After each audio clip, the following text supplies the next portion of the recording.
Mga katambay, kamusta po? Si Kamanong po, nagbabalik po muli para po magkomento po sa inyo dito po sa Tambayang Makabayan. Samahan niyo po inyong lingkod mga tambay, magkomentuhan po tayo. Magandang umaga po muna, tanghali, hapon, gabi. Madaling araw po sa atin lahat. Sana po nasa mapayapa at maayos po tayong kalagayan. Ito po mga tambay, komentuhan na po natin mga tambay. Ito po nga pinag-uusapan po sa mainstream media. Mga kababayan, ito pong pahayag ng ni BBM mga tambay na siya daw po ay handaring mag-rally mga tambay sa nangyayari daw pong korupsyon sa ating bansa mga kababayan, lalong-lalo daw po sa flood control. At syempre, at sinabi niya rin pong wala siyang sasantuhin mga tambay dito po sa nangyayari pong kaganapan po, lalong-lalo po sa korupsyon sa ating bansa. Ibang klase po ang Pangulo, mga kababayan. Siya po ang may accountability sa lahat ng nangyayaring korupsyon at siya po'y dawit dito dahil siya po'y presidente at siya po'y pumipirma ng budget ng bansa, mga kababayan. At siyempre, proyekto niya po ito. Proyekto niya. Pero, mga kababayan, yung sinasabi nga po ng mga kababayan natin, wag na tayo magpabudol sa ganitong klaseng presidente, mga kababayan. Nabudol na ang mga Pilipino, nabudol na si dating Pangulong Duterte na ipatapong pa sa dahig, at nabudol pa rin si BP Sara bilang ito'y sinamahang unit team at pilit na pinababagsak pa gamit ang impeachment. Mga kababayan, sanay na sanay daw pong mambudol ang sinasabing BBM. Ito pa mga tambay, pakinggan po natin ang kanyang pahayag.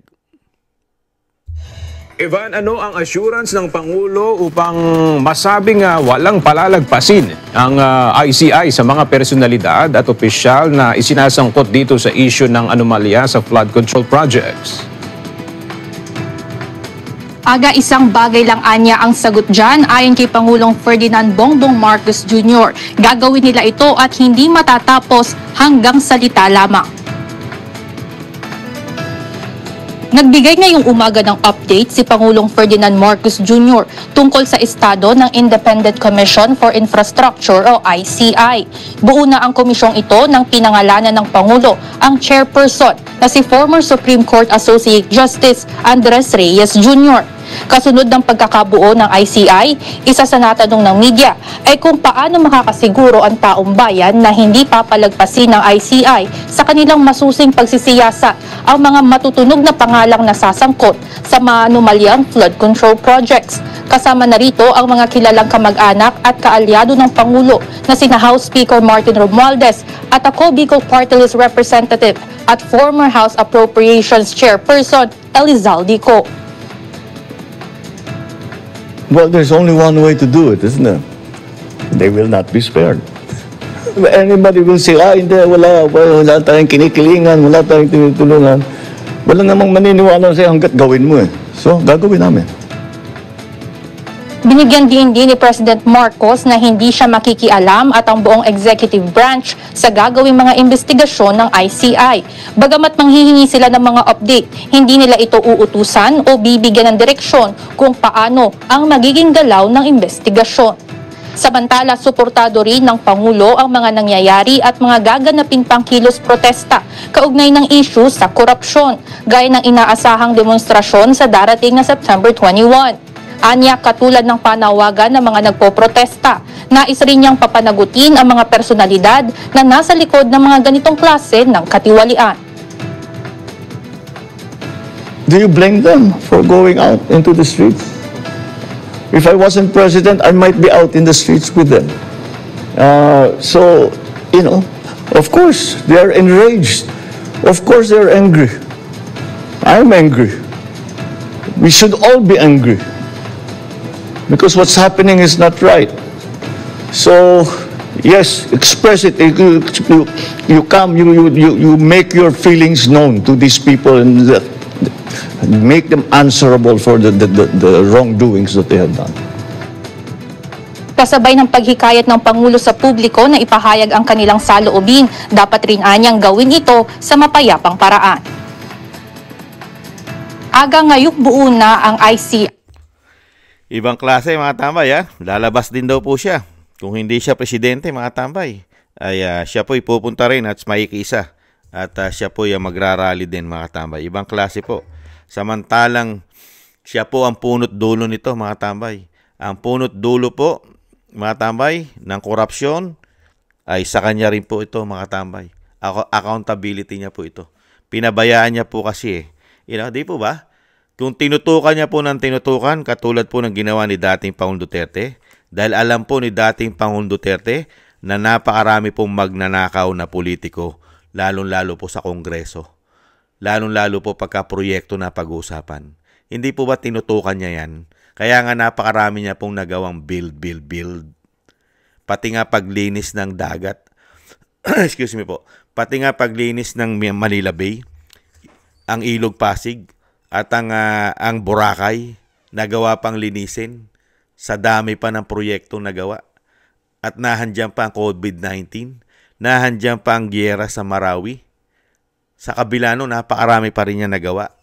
Pero ngayon, wala tayong pandemya, walang giyera na katulad ng Marawi, walang proyekto nagagawa, walang big ticket, walang build better more. Anong klase kang presidente? 3 taon mahigit, dinala mo na kami sa pamumulitika, pagpapatapon sa dating Pangulong Duterte, 3 taon na pagpapabagsak sa Vice President, impeachment, at 3 taong pangungurap, flood control pa lang ang natutuklasan. Wala pa yung iba.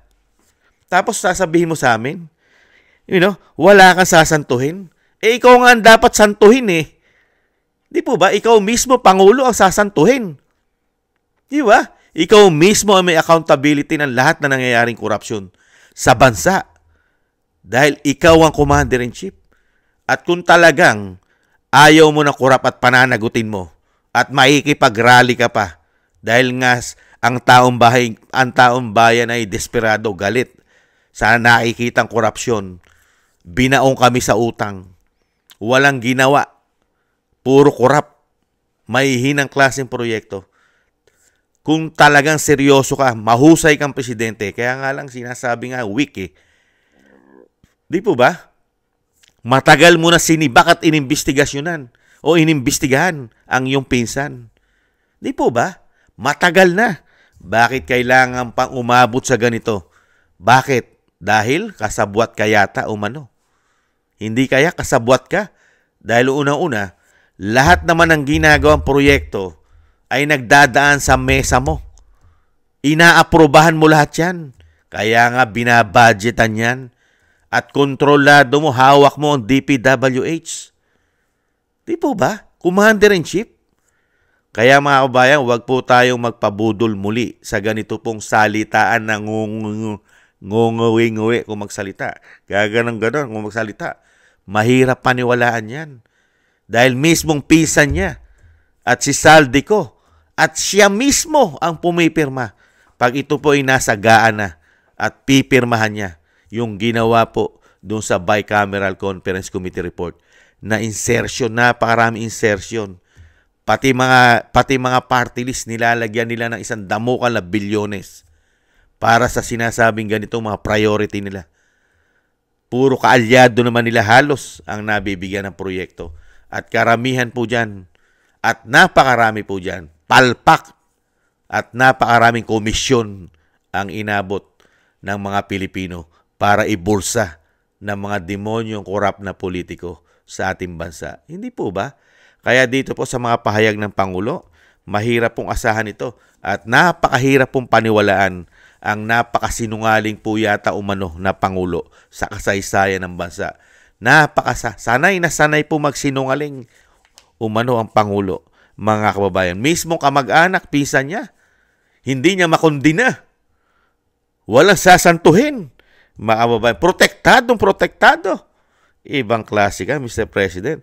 At binuo na po, kompleto na po ang kanyang independent po na mag-iimbestiga rito, itong ICI, sa pangunguna po ni retired Supreme Court Associate Justice Estela Perla Bernabe at ganoon din po si retired Supreme Court Associate Justice Andres Reyes at si ex-DPWH Secretary Rogelio Singson at syempre po si Mayor Magalong na isa lang po siyang sinasabing advisor, mga tambay. Advisor lang po. Hindi po talaga siya kasama usually sa mag-iimbestiga, mga kababayan. Mag-a-advise lang po si Mayor Magalong. At sana po, dahil napakarami pong nagtuturo at totoo naman po, dahil hindi naman po mangyayari ang ganito pong kalaking pera na mahawakan ng mga politiko. Kung hindi rin po politiko, dahil sa Kongreso po, nagmumula ang budgeting ng mga proyekto kung saan po ilalagay at pipirmahan ng Pangulo, mga kababayan. Kaya po tayo po mga kababayan, sa dami po na pinahayag ng Pangulo na akala mo seryosong-seryoso sa pagsugpo ng korupsyon, samantalang sa opisina niya mismo nagmumula ang korupsyon umano. Pati nga PCO, may issue ng korupsyon ng PCO, mga kababayan, na kontrolado niya. At mismong siya, questionable po ang hinahawakan po ng Office of the President na napakalalaking pondo, mga kababayan. Billion. Hindi bababa sa 27 billion. At kasama pa dyan ang kanyang confidential intel fund na hindi bababa sa 4.5 billion. Samantalang sa dami ng kanyang intel at confidential fund, hindi niya nalalaman, mga kababayan, na laganap at talamak na pala ang korupsyon nila. Ibang klase. Kung hindi pa nag-aklas at nagalit ang taong bayan kasi walang nakikita. Utang ka ng utang. Sinasabi mong proyekto ka ng proyekto. Pero wala ka naman palang proyekto maliban po sa mga sira-sira at ghost project pa. Ang napakarami nito. Hindi po ba? Kaya po mga kababayan, wag na po tayong umasa, mga kababayan, sa mga ganitong salitaan. 3 taon na po tayong mahigit na puro po salita at pangako ang ibinibigay po sa atin ng ganitong Pangulo, mga kababayan. Kung sa totoo lang, kung hindi po kayo ang Pangulo, Mr. President, maayos na po ang bansang Pilipinas. Dire-diretso na po ang pag-unlad kahit papaano ang ekonomiya lalo ay gumaganda na. Kung hindi po kayo ang presidente, siguro. Mga kababayan, kung hindi po presidente ang Pangulo na sinasabing weak, mga kababayan, palagay ko po, napakarami na po pumapasok na investor o mag-i-invest sa ating bansa. At hindi po ganyan ang proyekto, mga kababayan, na puro ghost at napakahinang klase kung hindi po siya ang Pangulo. At hindi po ganyan katalamak ang korupsyon sa gobyerno, lalo-lalo na sa pangunguna ng opisina yata niya at ng Kongreso kung hindi po siya ang Pangulo. Hindi po ba? Kung naging Pangulo lang po ang Vice President Sara Duterte, lalong napakaganda na po dahil tuloy-tuloy na po ang pag-ayos at pag-unlad ng ating bansa. Dire-diretso na po, nandun na po yung nasimulan ng kanyang ama at itutuloy-tuloy na lang po. Samantalang nung siya imupo, ang itinuloy niya po, hindi yung ginawa ni dating Pangulong Duterte. Ang tinuloy niya po, yung ginawa ng mga nakarang administrasyon na puro issue ng korupsyon ang itinuloy niya. At siyempre, yung history po ng Marcos na puro pamumulitika para humaba ang kanilang mga termino umano. Yun ang kanilang itinutuloy para po pang sariling interes lamang, mga kababayan. Kaya nga nakapagbitaw dyan ng Vice President nung makabalik sila sa kapangyarihan, wala na po silang ginawa, mga kababayan, para po daw protektahan ito. Lahat ay gagawin gamit pa ang pera ng taong bayan para lang manatili sa kapangyarihan.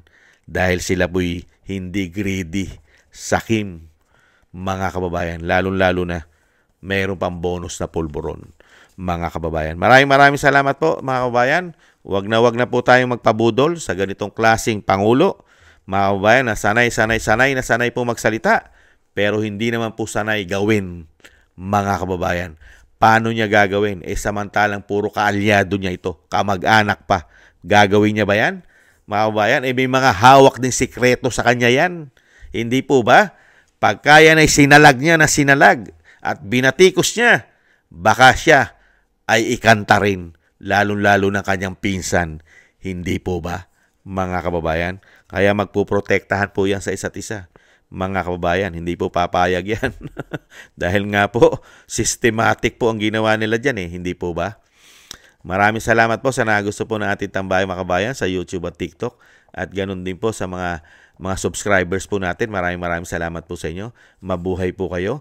At sa ating po mga kababayan na nagbibigay naman po ng tulong, thank you po sa inyo. Shoutout po sa inyo mga kababayan. Shoutout po Ma'am Nancy, Tatay Nick ng Canada, Gay at Shena, Norma Garcia, Michelle Yamaguchi Vlog, Rosalina RK, Team 888, Wills Bubbles 5697, si Arpel Villacorta, Chodorico Erguisa Jr., Ani Jo, ako si Pilam, Jovelyn Watanabe ng Japan, si Jem Aris ng United Arab Emirates, Julieta Celona ng Sydney, Australia, Gina Ray Solidides ng Berlin, Germany, Jake Yahut 4531 ng Maisug, California, USA, Eric Hershaw ng Canada, Kingston 123 ng Hong Kong, si Bea Chichioko, si Ma'am LB at Sir Manny ng North Miami, Florida, USA. Maraming salamat po sa inyo. Mabuhay po kayo at ingat-ingat po sa inyo po mga paggawa. At siyempre po, panalangin at dasal po natin mga kabayan. Sama po natin na maingatan po ang pamilya Duterte, ang ating Vice President, at ang dating Pangulong Duterte ay maingatan po at mailayo po sa kapahamakan. At siyempre po, at ganun din po, at madugtungan pa po ang buhay at kalakasan ng dating Pangulong Duterte at makabalik po sa lalong mabilis sa ating bansa. Maraming salamat po sa mga panalangin po mga kababayan. At ganun din po mga tambay, tayo po'y magdasal at manalangin na tayo po'y maingatan at ang ating pong buong sambayanan mga kababayan. Thank you po sa muli. Ingat po tayo. Bye-bye.